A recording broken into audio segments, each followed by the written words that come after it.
যে মানুষ সফলতা তো চায়, যুবকও চায় সে জ্ঞানার হইতে, নারীও চায় সে সফল হইতে, পুরুষও চায় সে সফল হইতে, বৃদ্ধও চায় সে সফল হইতে। এই ছোট জীবনটায় সবাই সফলতা চায়, কিন্তু একজনও তো পেলাম না যে এই মজমায় হাত উঠায় বলবে যে আমি 2 মিনিট নির্জনে বসা নিজের মনের মাধ্যমে প্রশ্ন করছি যে ও আল্লাহ, সৃষ্টি তো তুমিই করছো, সাজায় তো তুমিই দিছ, তুমি না সাজাইলে তো আমি ফুটতাম না, আমাকে ফুটানোর কোনো ক্ষমতা কারো ছিল না, যে ব্রেন নিয়ে আসে নাই, রব্বে কাবার কসম মগজ আছে বটে, কিন্তু বিজ্ঞান খুঁজে আজ পর্যন্ত পায় নাই কে কোন জায়গার তারটা সিরা আছে। মনে হয় বুঝাইতে পারি না কোন জায়গার তারটা ছিঁড়া আছে। বাকশক্তি যে নিয়ে আসে নাই, বিজ্ঞান আজ পর্যন্ত খুঁজা পায় নাই যে কোন জায়গার জয়েন্টটা কাটা আছে। নাইলে সে বলে না কেন মুক্ত আছে, বলে না কেন কোন জায়গার জয়েন্ট কেটে গেছে, যার কারণে বলে না। দৃষ্টিশক্তি যে না নিয়ে আসছে, হায় হায় হায় হায়, সে জানে সূর্য ওঠে আবার ডোবে, 24টা ঘন্টাই তার কাছে মনে হয় অন্ধকারই অন্ধকার।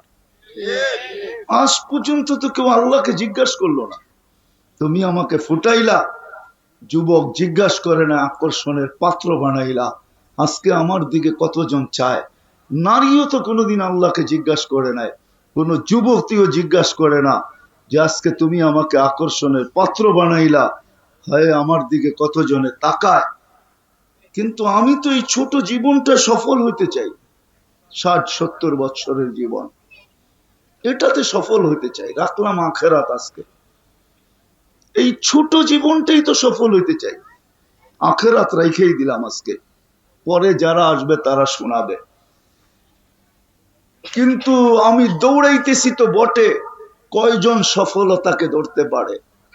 যদি ধরতে পারতো তাহলে বৎসরের পর বৎসর দৌড়ায় তো দৌড়ায় কেন, ছোটে তো ছোটে কেন? সফলতা পায়া গেলে তো দৌড়ানোর কথা ছিল না।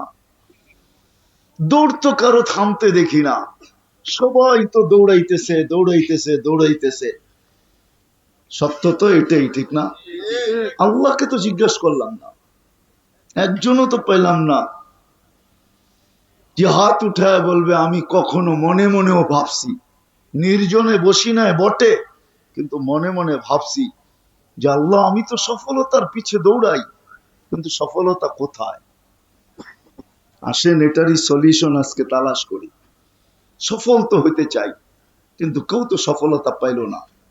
10 তলা পাইও তো সফলতা পাইল না, সে তো আরেকটা বাড়ি চায়, 2টা হওয়ার পরে আরেকটা চায়, 3টা হওয়ার পরে আরেকটা চায়, 4টা হওয়ার পরে আরেকটা চায়, পুরা কোম্পানির মালিক হওয়ার পরে আরেকটা চায়। বুঝা গেল সে সফল না। পেট বড়া গেলে সোনা দিলেও মানুষ বলে রাখো এখন বড়া গেছে, পরের বেলায় দেখবো। কিন্তু সে তো কোনোদিন বলে না যে আমার লাগবে না। বোঝা গেল সে সফল না। সফল না বলতে গেলে এটাই বলতে হবে, তার সফলতার জন্য পেটটা ভরবে, কবরের মাটি তার সব পেট ভরবে, আর আগে ভরবে না। যা হোক, আমরা সবাই সফলতা চাই, কিন্তু সফলতা আছে তো আছে কোথায়, কোন জায়গায় সফলতা? যেটা আমরা সারাদিন চাই, পায়ে হাত দিয়া বলি, মন দিয়া বোঝেন, এখনো ফিরার সুযোগ আছে। কণ্ঠনালীতে রু আসার পূর্ব মুহূর্ত পর্যন্ত ফিরতে পারি, 2টা মিনিটও যদি পাই তাহলে সফল হইতে পারি। সুযোগ আছে আমাদের জন্য। এই দেহে যতক্ষণ পর্যন্ত রু আছে, সফল হওয়ার সুযোগ আছে। আল্লাহর ওয়াদাও আছে। সফলতা কাকে দিবে, কে সফল হবে? হায়াতান তাইয়্যিবা, কার জন্য সফলতা? কার জন্য? হায়, মানুষ সফলতা তালাশ করে বস্তুর ভিতরে, প্রসাধনীর ভিতরে। আমাদের প্রত্যেকের ঘর ছোট হোক আর বড় হোক, রিক্সাওয়ালার ঘর তাকাইলেও দেখা যায় ছোটখাটো একটা দোকান। আসবাবের অভাব নাই, প্রসাধনীর অভাব নাই। আর বড় লোকের ঘর তো বিরাট বিরাট সুপার মার্কেট। ঠিক না? অনেকের ঘর আছে সুপার মার্কেট পর্যন্ত হার মানায়। সুপার মার্কেটও মনে হয় এত আইটেম পাওয়া যায় না, ওনার ঘরে যত আইটেম আছে, যত প্রসাধনী আছে, কোন সুপার মার্কেট আলারও এত প্রসাধনী রাখে নাই। উনি ঘরে যত সুপার মার্কেট রাখছে, তারপরও সফল না। সফল যদি হইতো তাহলে নিজের পিস্তল নিজে কেন মাথায় লাগাইতো? সেলিব্রিটিরা কেন আত্মহত্যা করত? যুবকরা কেন বিষের বোতল তালাশ করত? তালাশ করে না? করে না? হ্যাঁ, জীবনের থেকে অতিষ্ঠ হইয়া মাদকে কেন আসক্ত হইতো? মাদকে তো ওই আসক্ত হয় যে জীবন থেকে অতিষ্ঠ হয়ে গেছে, কোথাও সুখ খুঁজা পায় না। এখন বলে দেখি হিরোইন খায়া হিরো হওয়া যায় কিনা। হাসেন না, হাসার ব্যাপার না, বাবার ব্যাপার। মাদকে কেন আসক্ত হয়? আজকে আমাদের দেশ কেন মাদকের নিচে? যুদ্ধ ঘোষণা করে কেন পারতেছে না? কেউ সুখী না। যুবক মাদকে আসক্ত হয় সুখের জন্য। জিজ্ঞেস করেন যারা মাদক সেবী, ওদেরকে জিজ্ঞাসা করেন তুই মাদক ধরলি কেন? ও বলবে টেনশন, টেনশন ফ্রি হওয়ার জন্য। এটাই তো সুখ, সুখ পাওয়ার জন্য। ও টেনশনে ছিল, সুখ পাওয়ার জন্য ভাবছে মাদক ধরলে সুখী হব, কিন্তু যত দিন দাইতে ছিল ও অসুখী হইতেছিল। একদিন মাদক ওকে খায়া ফেলছে। ও তো আর মাদক খায় নাই, মাদক ওকে খায়া ফেলছে। খবরে পাঠায়া দিছে, হাট্টা গাট্টা সুদর্শন যুবক আজকে কঙ্কালে রূপান্তরিত হয়ে গেছে। এখন আর কেউ ওর দিকে তাকাইতে চায় না, ঘরালাও ওকে সইতে চায় না। তো যেটা বুঝাইতেছিলাম, ছোট একটা জীবনে আমরা সুখী হইতে চাই, ঠিক না? পেটে বলেন আর পিঠে বলেন, দুনিয়ার ভিতরে আমাদের অবস্থান, সবাই আমরা সফল হইতে চাই। এরকম কোন মানুষ নাই যে সফল হইতে না চায়। যদি সফল হইতে না চাইতো তাহলে সারা দিন মাথার ঘাম পায়ে কেন ফেলতো? সকাল থেকে সন্ধ্যা পর্যন্ত কেন ছুটতে থাকতো? সকাল থেকে সন্ধ্যা পর্যন্ত কেন ক্লান্ত হইতে থাকতো? সবাই কিন্তু ক্লান্ত হইতেছে, সবাই ছুটতেছে। সূর্য উঠতে দেরি, আমরা ছুটতে দেরি করি না। যদিও সূর্য ডুবে গেল ঘরে ফিরা হয় না, ফিরতে ফিরতে ফিরতে ঘুমের অনেকটা অংশ কেটে যায়। কেউ রাত্র 10টায় ফিরে, কেউ 11টায় ফিরে, কেউ 12টায় ফিরে। আমাদের মতো হইলে তো ফিরার কোনো কখন ফিরে তাও জানে না।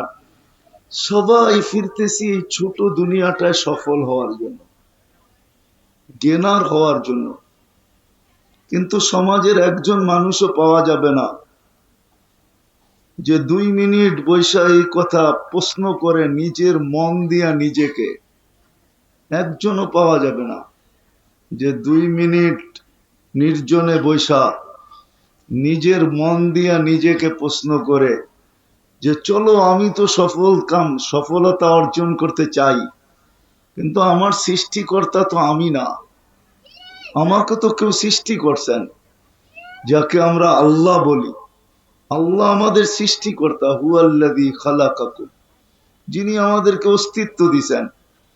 একজনও তো এই মজমা কেন, পুরা গাজীপুর কেন, পুরা আমার এই লাল সবুজের পরিধির ভিতরে পাওয়া যাবে কিনা সন্দেহ, যে একজন নিজেকে 2 মিনিট নির্জনে নিয়ে প্রশ্ন করছে যে আল্লাহকে জিজ্ঞাসা করি না আমি এই ছোট জীবনটা সফল হইতে চাই, আমার সফলতা কোথায় রাখা?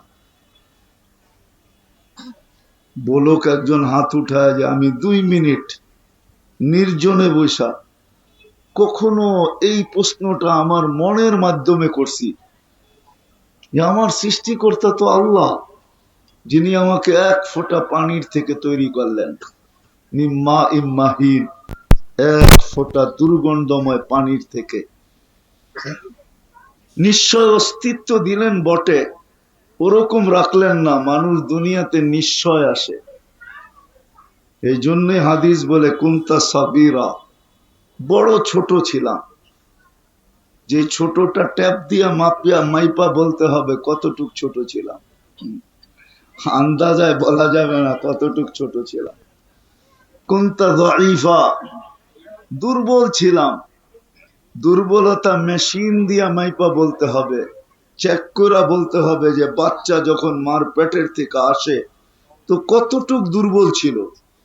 কুনতা জাহিলা, কতটুকু অজ্ঞ ছিলাম। মার পেটের থেকে যখন আসে তো মানুষ কতটুকু অজ্ঞ থাকে। হায় হায়, ওয়া ওয়া ছাড়া আর কিচ্ছু তার মুখে ফোটে না। মা বাবা তো অনেক দিন পরে শিখে, কিন্তু যেদিন দুনিয়াতে আসলো ওই দিন তো কান্না ছাড়া আর কিছু তার কাছে ছিল না। ছিল? এটাও তো আল্লাহ শিখাইছেন বিদায় কাঁদে। আল্লাহ যদি না শিখাইতেন তাহলে কাদাই তো লম্বা টাকা দিতে হয়। বিশ্বাস হয় না? না, হয় না, এদের হয় না। যেই বাচ্চা মার পেটের থেকে কান্না না নিয়ে আসে, বাংলাদেশে প্রযুক্তি আছে, মেডিকেলে যে জিজ্ঞাসা করেন কাদাইতে কয় টাকা লাগে, শুধু কাদায়া দিবে আপনার বাচ্চাকে। যান জিজ্ঞাসা করেন, মনে হয় হুজুরের বিশ্বাস হলো না। কাদাইতে কয় টাকা লাগে যে জিজ্ঞাসা করে দেখেন। কান্নাটাও আল্লাহ শিখাইয়া দিছে, এই জন্য কাঁদে। এটারও একটা কারণ আছে। প্রত্যেক বাচ্চাকে আল্লাহ কান্না কেন শিখায় দেয়? কেননা সে নিশ্চয়, তার মতো নিশ্চয় কেউ নাই। তো আল্লাহ বলে তোমার নিশ্চয় তোমাকে আমি একটা বাঁশি দিয়া দিতেছি, জাদুর বাঁশি, যেটা দ্বারা সমস্ত ভালোবাসার সমুদ্রে তুমি তরঙ্গ উঠাবে। কেননা বাচ্চা অস্তিত্ব হওয়ার আগের থেকে মা বাবার দিলের ভিতরে আল্লাহ ভালোবাসার আটলান্টিক জারি করেন। নাইলে হাসপাতালে হাসপাতালে ঘুরে কেন? হুজুরদের পিছে তাবিজ নাই কেন? মনে হয় বুঝাইতে পারি না। কি বুঝছেন? বাচ্চা যখন হয় না তখন ডাক্তারদের পিছে পিছে ঘুরতে থাকে, ঠিক না? কি কারণে? বাচ্চা এত দরকার কেন? ভালোবাসায় ভিতর থেকে উতাল করে ফেলছে যে দুইজন একা থাকবো, আর কতদিন থাকবো, কুল ভরবে না তো ভরবে না, এটা হয়তো হয় কি কইরা, একটা হইলেও তো হোক। দেশ ঘুরে বিদেশ ঘুরে এমন কোন হুজুর নাই যার নাম শুনলে ছুটা না যায়, একটু পানি পড়া দেন না, যদি একটা বাচ্চা হয়।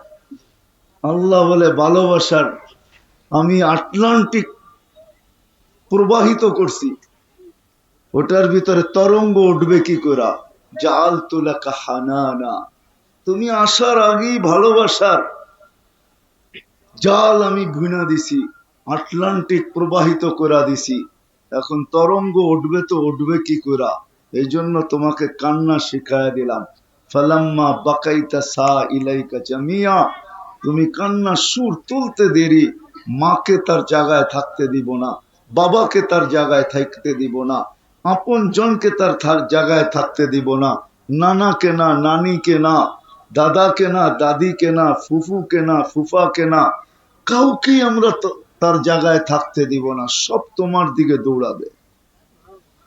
ফালাম্মা বাকাইতা সা ইলাইকা জামিয়া, সব তোমার দিকে দৌড়াবে। এই জন্য আমি কান্না শিখাইয়া দিছি যে তোমার কান্না সুর তুলতে দেরি, সব তোমার দিকে দৌড়াইতে দেরি করবে না। সব আইসা তালাশ করবে, কাঁদে কেন, কাঁদে কেন, কাঁদে কেন, একই প্রশ্ন হবে। আর যদি কান্না না থামে তাইলে তো খবর আছে। কান্না যদি না থামলো, তুমি যদি না ঘুমাইলা, তুমি যদি না খাইলা, তো আল্লাহ বলে ফালা ইয়ানাম হাত্তা তানাম, তুমি না ঘুমাইলে আমি মা বাবাকে ঘুমাইতে দেই নাই। খালি কোল পরিবর্তন হয়, ঘুমায় না। একজন কতক্ষণ রাখবে? মা রাখে, তারপরে বাবা রাখে, তারপরে দাদা, তারপরে দাদি, তারপরে নানা, তারপরে নানি, আর সবাই বলতে থাকে ঘুমায় না কেন, ঘুমায় না কেন, ঘুমায় না কেন। আল্লাহ বলে তোমার ঘুম না হইলে আমি সবার ঘুম উড়াইয়া দিই। ফালা ইয়াকুল হাত্তা তাকুল, তুমি না খাইলে আমি কাউকে খাইতেও দিই না। সত্য তো এটাই। সন্তান না খাইলে মা বাবার মুখে খাওয়া ওঠে না, আপন জনের মুখে খাওয়া যায় না। তো যে আল্লাহ এক ফোঁটা পানির থেকে নিশ্চয় অস্তিত্ব দিলেন, তারপরে সাজাইলেন দুনিয়ার কোনো আর্কিটেকচার দিয়া না,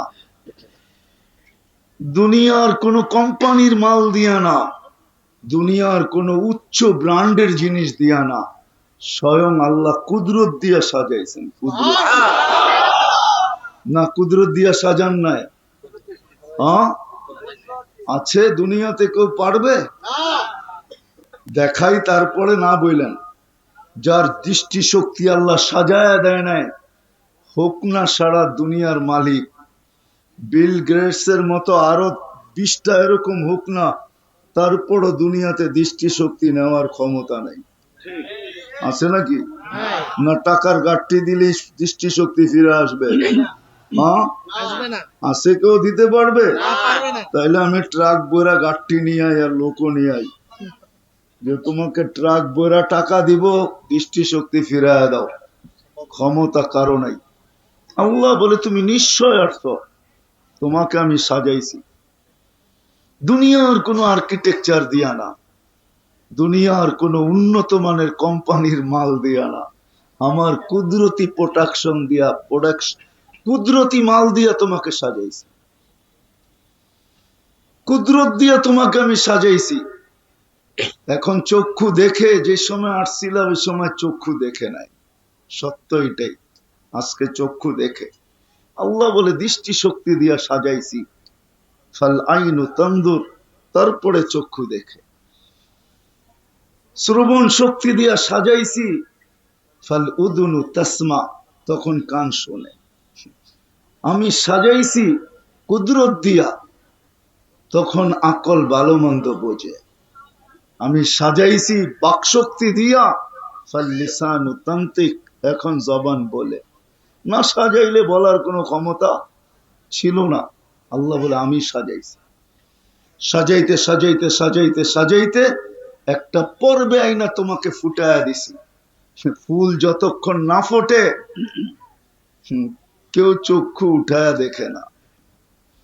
যেই সময় ফুলের ক্রাইসিস থাকে, বিলকুল ক্রাইসিস, বুঝেন? 14 তারিখে ফুল নিয়ে খুব টানাটানি হয়, ঠিক না? আপনারা বুঝবেন না, বুইরারা যারা বোঝার ওরা বুঝছে। খুব কারাকারি থাকে 14 তারিখে ফুল নিয়া, ঠিক না? ওই দিনও কেউ ফুটন্ত ফুল ব্যতীত কিনে না, জানে ফুটা ব্যতীত ফুল দিলে জুতোও মারতে পারে, ঠিক না? বলবে এটা কিনিয়ে আসছত, না দেখা যায় কালার, না পাওয়া যায় গ্যারাম, তুই কিনিয়ে আসছত। আগে যদি চলি তো তোর সাথে আমার জীবনটা এরকম ফুটা ছাড়াই থাকবে, কোনোদিন ফুটবে না। এরকমই বইলা মেরা দিব জুতা, ঠিক না? কি বলেন? ফুল ফুটা ছাড়া যেরকম আকর্ষণের পাত্র না হয়, যেমন যেদিন মার পেটের থেকে আসছিলাম, রব্বে কাবার কসম, আল্লাহ যদি না সাজাইতেন, ডেকোরেশন না করতেন, খোদ যদি নিজে যদি আর্কিটেকচার না হইতেন, আর নিজের কুদরতি ভান্ডার থেকে যদি আমাকে না দিতেন, তাহলে আমি আজকে আকর্ষণের পাত্র হইতাম না। না আমি কারো দিকে তাকাইতাম না, আমার দিকে কেউ তাকাইতো। যাদেরকে বুঝাইতেছি এরা বসতেছে, কিন্তু আপনারা বুড়ারা খালি যে যে করেন না। আমার দিকেও কেউ তাকাইতো না, আমিও কারো দিকে তাকানোর সুযোগ ছিল না, কেননা ফোটেই তো নাই, ঠিক না? এর দিকে কে তাকায়, ঠিক না? কি সত্য তো? যখন না ফুটবে ওর দিকে কে তাকাবে? সারাদিন ঘুরলেও তো তাকাবে না, হয়তো থুতু দিতে পারে কিন্তু তাকাবে না। থুতু দিলেও নিচের দিকে চায়া দিবে, কিন্তু তাকাবে না, ঠিক না? আজকে তুমিও তাকাও, দৃষ্টি আছে দেখা না তাকাই, দৃষ্টি না থাকলে কোত্থেকে তাকাইতাম? তো বুঝাইতে চাইতেছি একটু ঘুরায়া। আল্লাহ করুক, বুঝে আসো, কথা লম্বা হবে না। আমার পরে যারা আসবে এরা খুব মন ভরে শোনাবে। আমি তো অল্প একটু দিলের ভিতরে আঘাত করতে চাইতেছি।